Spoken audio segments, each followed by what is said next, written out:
Kurnool Medicover ఆసుపత్రిలో అరుదైన operation విజయవంతమైందని న్యూరో సర్జన్ డాక్టర్ విశ్వకుమార్ తెలిపారు. తెలంగాణ రాష్ట్రం జోగులాంబ గద్వాల్ జిల్లా అమరవాయి గ్రామానికి చెందిన బోయ చంద్రశేఖర్కు ఈ నెల 5వ తేదీన యాక్సిడెంట్ జరిగింది. ఈ ప్రమాదంలో వెన్నెముక దెబ్బతినడంతో పాటు మెడవద్ద నరాలు కూడా దెబ్బతిన్నాయి.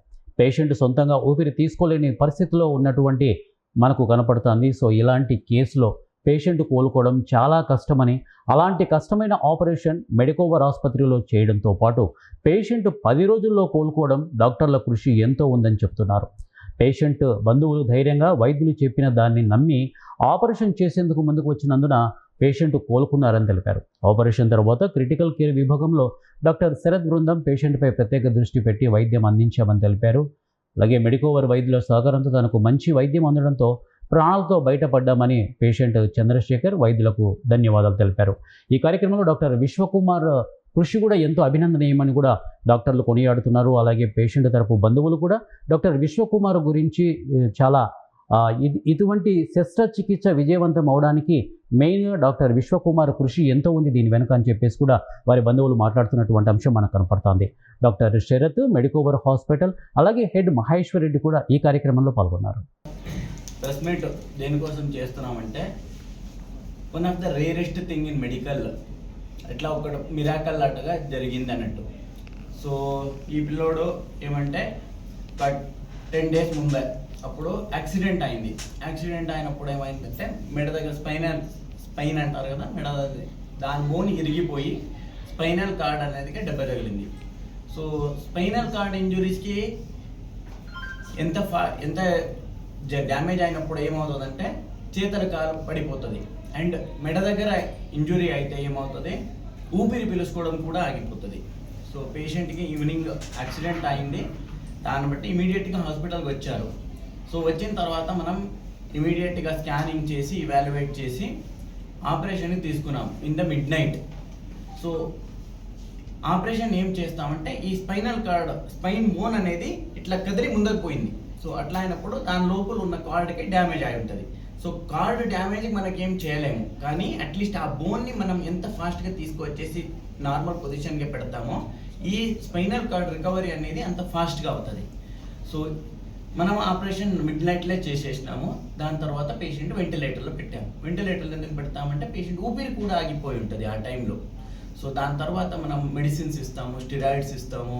సో దాని తర్వాత పేషెంట్కి ఫిజియోథెరపీ స్టార్ట్ చేస్తాము. ఊపిరి ఎట్లా అనేది తెలుసుకోవడానికి మెషిన్ నుంచి చిన్నగా ఆపేసుకుంటూ వస్తాము. This takes days together. వారం పడింది ఆల్మోస్ట్. స్లోగా బయటకు తీసేసుకొని ఆయన వెంటిలేటర్ నుంచి తీసేసి సో దెన్ రెస్పిరేటరీ ఎక్సర్సైజెస్ అన్నీ చేసేసి ఈరోజు పేషెంట్ బతికినాడు. ఆయన ఊపిరి ఆయన breathing without any support room air మీద మెయింటైన్ అవుతున్నాడు. That is the greatest thing to achieve in spinal cord injuries. Damage అయిన తర్వాత we don't have time. So అందుకోసం మనం అక్కడ పోవాలి, ఇక్కడ బెస్ట్గా అక్కడ పోవాలి. ఇంకొకటి ఏమంటే పేషెంట్ అక్సెప్టెన్స్ చాలా ఉండాలి. మనం ఏం ఫాల్స్ అష్యూరెన్స్ ఇవ్వలేము. ఇప్పుడు స్పైనల్ కార్డ్ డ్యామేజ్ అయిన తర్వాత అన్ని పేషెంట్ నడుస్తాడులే కూర్చోండి నెక్స్ట్ అంత అబద్ధం కూడా చెప్పలేము. కానీ వాడు అక్సెప్ట్ చేయాలి. అది పేషెంట్ బతకడానికి ఇమీడియట్గా చేస్తున్నాము, వస్తాడనే మీద హోప్ ఉండాలి. ఫస్ట్ థింగ్, అరే రాడులే అని ఎక్కడైనా తీసుకొని పోతాము అంటే పోతే దెన్ ఇమీడియట్లీ చెప్పడం ఏంటంటే సార్ ఏదైతే కౌన్సిలింగ్ చేసినాడో వాళ్ళ బంధువులు యాక్సెప్టెన్స్ చేశారు. ఏదైనా కానివ్వండి సార్ చెయ్యండి, పిల్లవాడు చిన్న వయసు అయినా సరే దేవుని ద్వారా బతుకుతాడు, వాళ్ళు యాక్సెప్ట్ చేశారు కాబట్టి మేము ముందుకు వెళ్ళగలుగుతాము. బంధువులు యాక్సెప్ట్ చేయలేదనుకో మేము ముందు కూడా చేయలేము. సో ఈ కేసులో మెయిన్ బతకడానికి కారణము డాక్టర్తో పాటు వాళ్ళ బంధువులు కూడా మనము థ్యాంక్స్ చెప్పాలి, ధన్యవాదాలు చెప్పాలి వాళ్ళకి. ఎందుకంటే వాళ్ళు ముందుకు వచ్చి వాళ్ళు యాక్సెప్టెన్స్ చేశారు కాబట్టి వాళ్ళ యొక్క కృషితోనే ఈరోజు మేము సక్సెస్ చేశాము ఈ కేసుని. తీసుకురావడం ఒక ఎత్తు, ఈ రోగం అనేది అనుకోవాలంటే అది దానికి కావాల్సిన సిటీ స్కాన్, ఎంఆర్ఐ అది హాస్పిటల్ ఉండాలా. మనకి చాలా మంది ఏంటంటే చిన్న చిన్న హాస్పిటల్లో చెక్ చేస్తూ ఉంటారు. అక్కడ సిటీ లేక ఇక్కడ ఏంటంటే ఎంఆర్ఐ ఉంది, సిటీ స్కాన్ ఉంది కాబట్టి మనం ఫస్ట్ ఎక్కడ ప్రాబ్లమ్ ఐడెంటిఫై చేయడం, వెంటనే సర్జరీ చేయడం, ఈ 12 గంటలు కావాలి. నర్వ్స్ అంటే దెబ్బతిన్న నర్వ్సే కాబట్టి ఇక్కడ నుంచి కింద భాగానికి నర్వ్స్ పోయేదంతా అదే. సో మనకి ఊపిరి తీసుకోవడానికి ప్లస్ హార్ట్కి వెళ్ళే నర్వ్స్ అన్నీ కూడా అఫెక్ట్ అవుతాయి.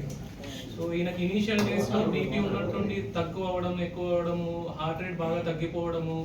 సో ఇది అంటే వేరే పేషెంట్స్ లాగా కాకుండా వీళ్ళకి విత్ ఇన్ సెకండ్స్ పడిపోతుంది, మళ్ళీ తర్వాత పెరగడం ఇలాంటివన్నీ ఉంటాయి. సో అంటే 24/7 ప్రతి సెకండ్ హార్ట్ రేట్ పడిపోతే ఏం మెడిసిన్ ఇవ్వాలి, అది తక్కువ ఇచ్చేయాలి, ఇవన్నీ చేస్తూ ఉండాలి. అలా ఇనీషియల్గా ఒక 3-4 డేస్ తర్వాత ఈయన బీపీ అవి కూడా కొంచెం స్టేబుల్ అయ్యాయి. అండ్ అదర్ థింగ్ మెయిన్గా రెస్పిరేషన్. ఈ మనము ఊపిరి తీసుకోవాలి అనుకున్నా, దగ్గి లోపల ఉన్న గల్ల బయటికి పంపించాలనుకున్నా, ఇక్కడ మజిల్స్ ఏవైతే ఉంటాయో ఆ మజిల్స్కి నర్వ్స్ కూడా ఇక్కడ నుంచి వస్తాయి, ఆయన దెబ్బ తగిలిన చోటు నుంచి. సో అవి కూడా అందుకే కొంచెం ఇనీషియల్గా వీక్నెస్ ఉన్నింది.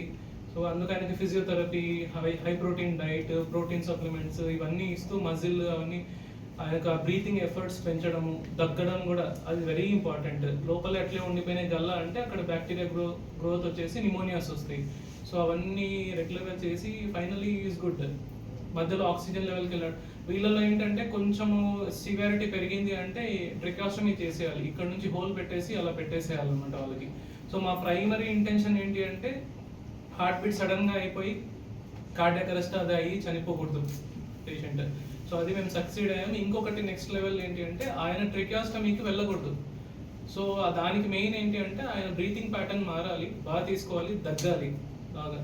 సో ఎంబన్నీ ఇక్కడ హాస్పిటల్కి వచ్చినాము, సార్ మంచిగా ధైర్యం చెప్పి ఆపరేషన్ చేసింది. అంటే ధైర్యం మంచిగా చెప్పిండు, ఏం కాదని చాలా ప్రోత్సహించిండు. కాబట్టి నేను కానీ ఎక్కువ భయపడితే మొత్తం మలిసిపోతాను కదా, సార్ మంచిగా చెప్పి ప్రోత్సహించిండు.